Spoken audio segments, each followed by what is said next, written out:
Bienvenidos a esta su segunda emisión de Noti7. Iniciamos de inmediato y las constantes lluvias empiezan a causar estragos en diferentes puntos del territorio nacional, como por ejemplo en Retalhuleu. Es Mario Tumín quien nos informa. Adelante.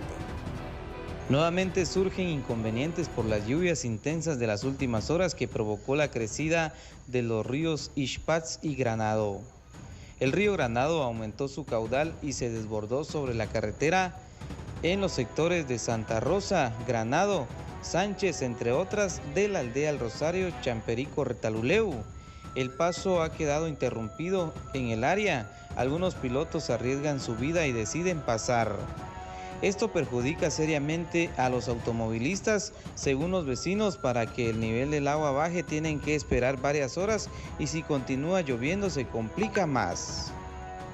Lo mismo sucede en la calle central de terracería que conduce de la aldea La Tortuga Retalhuleu hacia las comunidades Nueva Candelaria, Las Pilas, El Porvenir y Victorias El Salto, así como Cuchuapán. Según los vecinos afectados, el río se desborda a la calle porque dentro de una finca de ese mismo sector tienen abierto brechas y cuando la lluvia azota el río aumenta su cauce y se desborda afectando a todos los habitantes de las comunidades mencionadas, pues estos quedan incomunicados. Por cierto, David de León de Conred tiene el recuento de los daños. Adelante. En las últimas 24 horas se han registrado incidentes en 10 departamentos. En estos lugares las instituciones que forman parte del sistema Conred han brindado atención a más de 14,000 personas que se reportan afectadas. También tenemos la información de 36 personas en condición de riesgo, 362 personas que evacuaron sus viviendas, 101 personas se trasladaron a centros que se habilitaron para atender y brindar ese refugio momentáneamente. También una persona desaparecida, una persona fallecida, 5 viviendas en riesgo, 224 viviendas con daños entre leves, moderados y severos, 9 tramos carreteros afectados, un puente afectado y 2 escuelas también afectadas. De estos incidentes, 14 fueron inundaciones que ocurrieron principalmente en Escuintla, en el municipio de Nueva Concepción, por el desborde del río Coyolate. Se reportan afectadas las comunidades Trocha 6, Trocha 8, Trocha 10, Barra Coyolate, Santa Marta del Mar y Santa Odilia, y en Retalhuleu también tuvimos el desborde de algunos zanjones, del río Puca también, que afectó sectores de Champerico, también en la cabecera departamental de Retalhuleu. También tuvimos el reporte en el departamento de Quiché, 2 personas que cayeron al río Sajquín, en la aldea Sajquín Grande de Canillá. Se logró podríamos hablar de ese trabajo de acciones de búsqueda en este lugar de una persona reportada como fallecida, Marcelina de León, de 27 años, y se reporta desaparecida una menor de 11 años, Rosa Toj de la Cruz, de acuerdo con la información que las autoridades han compartido. En Tierra 1, Chinautla, varias casas fueron declaradas inhabitables debido a un deslave que pone en riesgo a las familias que ahí vivían. A continuación, Rosemary Ávila nos habla al respecto. Adelante, Rosemary. Así es que nos encontramos ubicados en el sector El Encinal de Tierra Nueva 1 porque al menos 3 viviendas han sido declaradas inhabitables después de que quedaran prácticamente al borde del abismo. Hace algunas horas precisamente ya autoridades de Conred habían llegado al lugar y colocaron esta cinta amarilla para de esta forma informar y dar a conocer la situación en el lugar. La profundidad es de al menos 300 metros según la información que tenemos, pero a pesar de ello hay muchas personas que siguen habitando acá porque no tienen a dónde ir. Usted nos comentaba que hace algunas horas ocurrió esto y pues se encuentran consternados y preocupados. La verdad que sí estamos asustados porque desde el sábado se está, ¿cómo se llama? Se está cayendo la tierra, se está desboronando, se fue una casa allá y por eso nosotros tenemos miedo. Y no tenemos a dónde ir y aquí tenemos niños también chiquitos, ¿verdad? Estamos arriesgando aquí en este lugar. Yo no hay qué hacer porque estoy asustada con mis 2 nietos. ¿Ya les declararon inhabitable el lugar? ¿Les dijeron que evacuaran? Sí, nos vinieron a decir los de Conred que evacuáramos, pero ¿a dónde nos vamos si no tenemos a dónde ir? No tenemos cómo pagar un alquiler. Fíjese, señor, pues para serle sincera, pues estamos con miedo, porque tenemos miedo que en algún momento esto se vaya a derrumbar por nuestros hijos, nuestros sobrinos, mi suegro, mi suegra, mi esposo. Precisamente el día que se fue aquí, le digo yo a mi nena, vámonos, salgamos corriendo, le digo, porque nosotros somos los que estamos en la esquina. El día que se cayó la casa de aquí a la par, pues nosotros consternados y todo, le digo yo a mi suegra, salgámonos, le digo yo, ¿qué nos vamos a quedar haciendo aquí? Le digo yo, y corremos peligro, la verdad, y la Conred viene y nos dice, lo que ustedes tienen que hacer es desalojar, pero ¿a dónde nos vamos a ir si no tenemos a dónde? Entonces, nosotros tuviéramos a dónde, nosotros agarramos a la familia y nos vamos. Mi suegro es inválido, mi suegra está en el mero barranco, en la mera orilla, entonces nosotros solo queríamos ver la ayuda más que todo. Entonces sí es bastante preocupante la situación, ver cómo la infraestructura de estas viviendas se va poco a poco a la hondonada, y de esta forma pues se le hace el llamado a las autoridades para verificar esta situación y buscar una solución a las familias que se encuentran en este sector. Además, el INSIBUME monitorea 2 efectos tropicales que están afectando ya el territorio nacional. El primero tocará Centroamérica en las próximas horas, y esta es precisamente la noticia del día. El monitoreo de esta onda del este, que de continuar su trayectoria se posicionaría entre Guatemala y Honduras entre viernes y sábado. Este sistema actualmente se desplaza al este de Colombia en dirección al norte de Panamá. Sin embargo, de continuar esta trayectoria podría generar alguna posibilidad de lluvias para este fin de semana. La última tormenta que nos afectó fue Grace, fue una afectación indirecta, sin embargo nos generó lluvias importantes de regiones del sur al centro del país, donde actualmente se encuentran los suelos bastante saturados, por lo que tenemos que tener precaución, ya que se continuarán presentando algunas crecidas de ríos en la costa sur, deslizamientos de tierra, daños en la red vial del país y los lajares que puedan presentarse en horas de la tarde en la cadena volcánica. Tenemos información de última hora, porque debido a las fuertes y constantes lluvias de las últimas horas, hay inundaciones en Zipacate, Escuintla. Se han iniciado ya las evacuaciones de ciertas familias. A continuación, Julio Arriola nos comenta al respecto. Adelante, Julio. Debido a las fuertes lluvias en el departamento de Escuintla, se encuentran crecidos varios ríos, los cuales están causando problemas e inundando ciertas áreas del municipio de Zipacate, Escuintla, entre ellos el río Acome y el río Seco, afectando áreas como el parcelamiento San Jerónimo y Palmares. Por el momento, las autoridades se encuentran monitoreando el área y pendientes para salvaguardar a los vecinos, los cuales están siendo trasladados hacia albergues temporales mientras baja el agua. En algunas comunidades las personas perdieron sus enseres domésticos y aves de corral. Además, los pozos artesanales se inundaron. Asimismo, también se encuentran algunos lugares de la nueva construcción Escuintla, en donde algunas personas han tenido que salir de sus hogares y ser trasladados hacia albergues temporales para evitar sufrir alguna enfermedad. Desde Escuintla reportó Julio Arriola. Estamos de vuelta con más noticias de carácter nacional, y preste atención, por favor, porque esta mañana las autoridades del Ministerio de Salud dieron a conocer la situación actual y previsión hacia el futuro inmediato de la pandemia del COVID en Guatemala, ya que las cifras son alarmantes. A la fecha tenemos casos confirmados de laboratorio, 49.539 casos, 444.924 casos acumulados a la fecha, 383.000 personas que han logrado recuperarse y 11.552 casos de fallecidos registrados hasta este momento. Esto nos da una incidencia en promedio de país de 2.639. Puede variar de acuerdo al departamento que se analice. A la fecha tenemos 289 municipios en alerta roja, 32 en alerta naranja y 19 en amarillo. Hemos alcanzado una positividad al 24 de agosto de 34%. Esto conlleva un incremento en el número de pacientes graves que requieren ser atendidos en unidades de cuidados intensivos de 97%. Pacientes moderados y graves ingresados hasta el 23 de agosto fueron 2.189.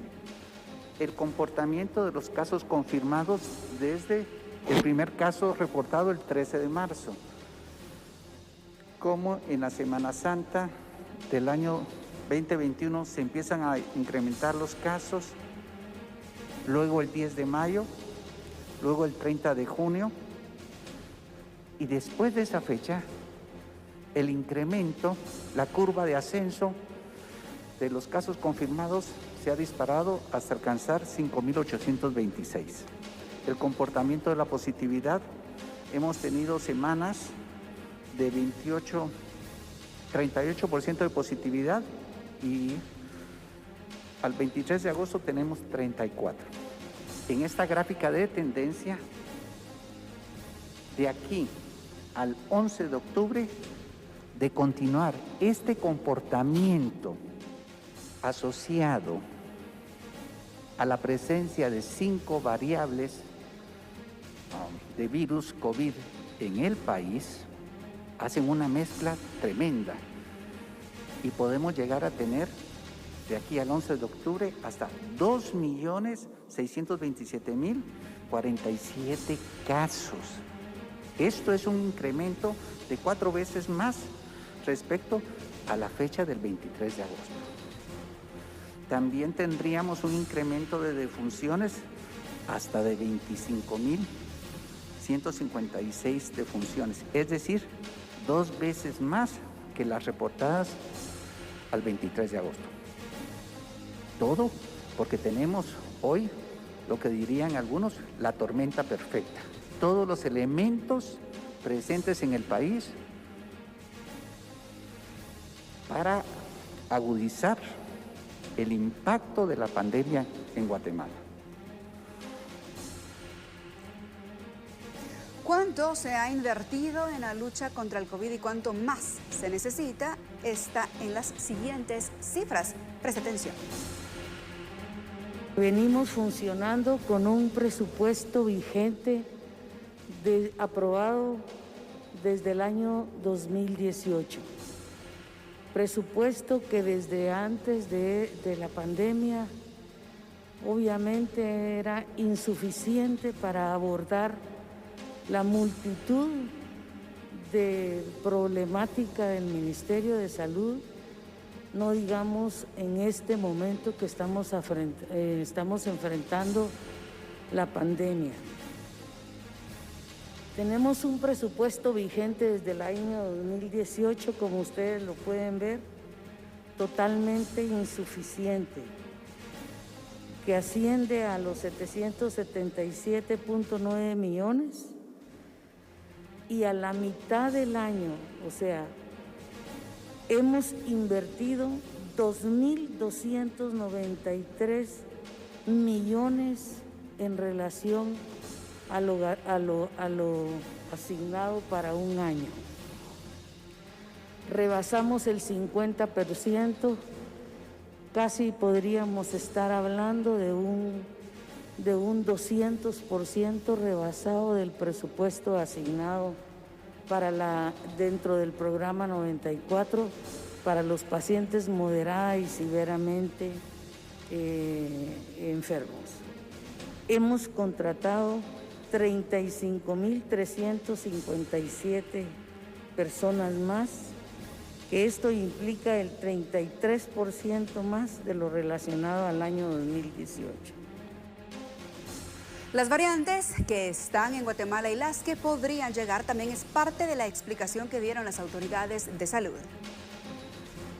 Se tuvo una meta inicial de 5.000 pruebas, sin embargo, con la introducción de las pruebas de antígeno, hasta se lograron triplicar la cantidad de pruebas que se puedan realizar diariamente, teniendo una máxima capacidad de 15.000 pruebas diarias.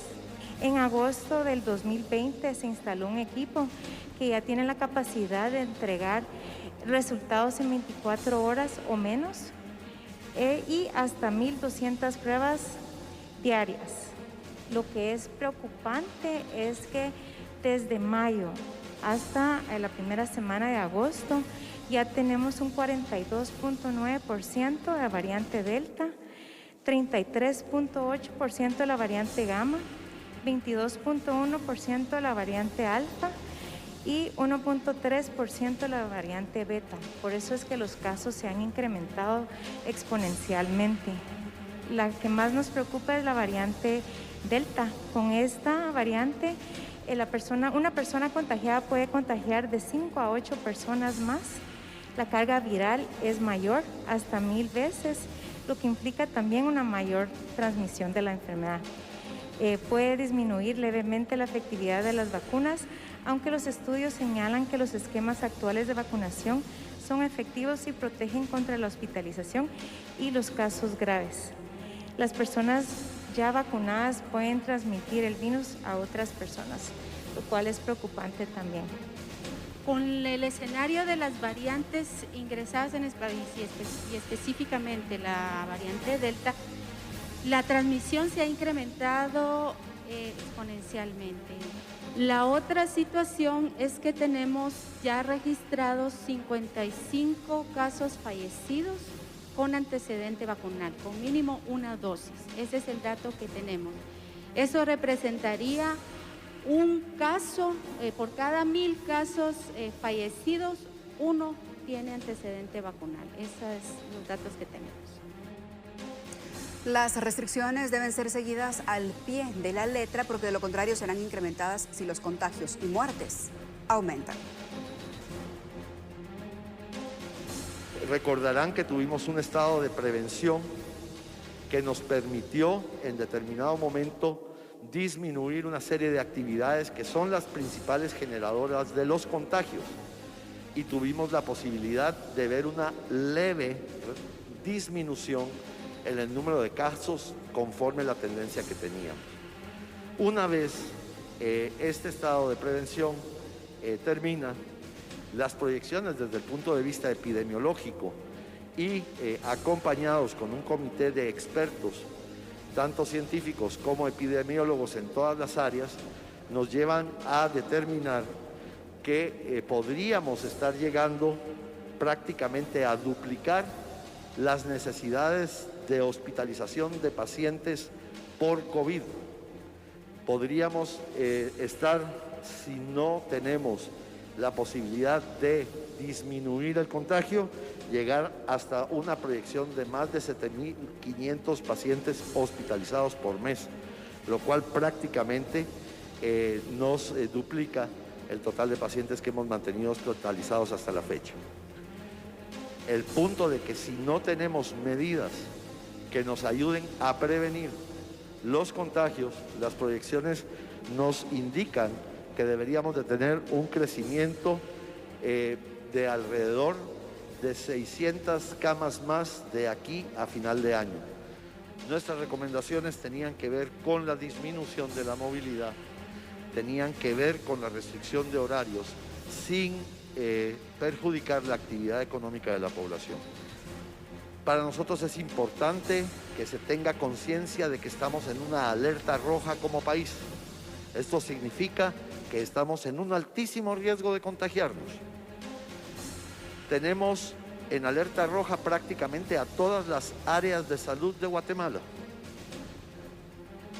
Estamos en el proceso de intensificar las supervisiones por parte de las multisectoriales con el objeto de que se cumpla todo lo establecido en las normas que el semáforo tiene hoy funcionando. Los hospitales nacionales están saturados, al igual que los del ICS, pero lo peor es que ahora también están atendiendo a niños y jóvenes que antes no eran víctimas de esta enfermedad. Es importante mencionar que los hospitales del Seguro Social están a su máxima capacidad en el área metropolitana. Tenemos un porcentaje ocupacional entre el 85 y el 95%. Se ha incrementado las camas en el instituto, tanto en el Hospital General de Enfermedades, la nueva área de Tecún, el Hospital de Infectología, y además de eso hemos contratado 2 hospitales tercerizados para poder afrontar el cuidado tanto de pacientes moderados como severos. Es importante mencionar también que en el hospital de Cunumán, que está en la zona 9, tenemos un servicio de 21 camas, las cuales están ocupadas en este momento por niños. Los niños van de días de nacidos a los 13 años de edad. Esto es muy importante porque la pandemia no solo está afectando a los adultos, sino que también a los niños. Nosotros en este momento, los hospitales, tanto Roosevelt como Hospital General San Juan de Dios, estamos en un momento en el cual estamos haciendo una dualidad de trabajo. Estamos viviendo con dos pandemias. Vivimos la pandemia del COVID, que es un impacto a nivel mundial y a nivel nacional en este momento, pues muy delicado. Pero además, paralelamente, vivimos la pandemia de lo que son los accidentes y la violencia a la que está enfrascada Guatemala en estos momentos. Nosotros normalmente tenemos que atender entre 300 hasta 500 pacientes en nuestra emergencia cada día, no COVID, la cual cada vez se ve mermada en la atención debido a que el proceso de los pacientes COVID va comiéndose los espacios en las emergencias para poder solventar la situación. Entonces realmente es una situación muy complicada la que estamos viviendo en estos momentos, ya que nosotros estamos debiéndonos compartir el equipo de trabajo para poder atender lo que son los pacientes no COVID, esas emergencias que no paran, esas emergencias que vienen con pacientes con heridas por arma de fuego, que vienen con pacientes con accidentes, eso no para en todas las madrugadas. Tenemos que hablar de prevenir las emergencias no COVID, tenemos que hablar de que no tenemos que estar exponiéndonos en las noches, no dependemos de un toque de queda para que esto funcione, dependemos de cuidar a nuestra familia y cuidarnos nosotros. Estamos en el límite. Alguien me preguntaba hace unos días cuánto le tomará al Hospital Roosevelt llegar a su límite. Ya llegamos, ya topamos.